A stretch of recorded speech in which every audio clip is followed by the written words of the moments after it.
нашей прекрасной компании.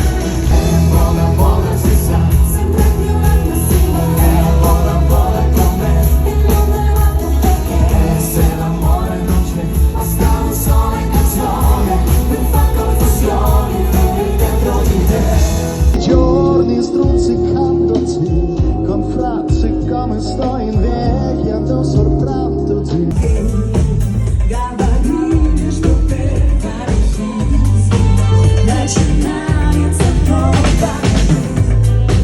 В этом мире сегодня ей не угодно, но такая жизнь. Ему ближе остаться.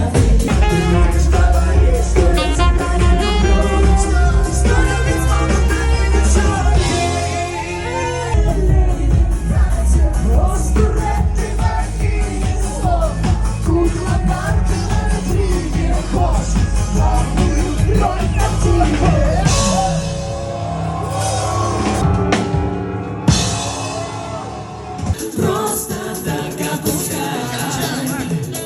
Правда твоя снова не беда. Если босиком или на каблуках, просто потому что нам так качества. Деревной допускай, чтобы все начать сначала. Друзья, как настроение?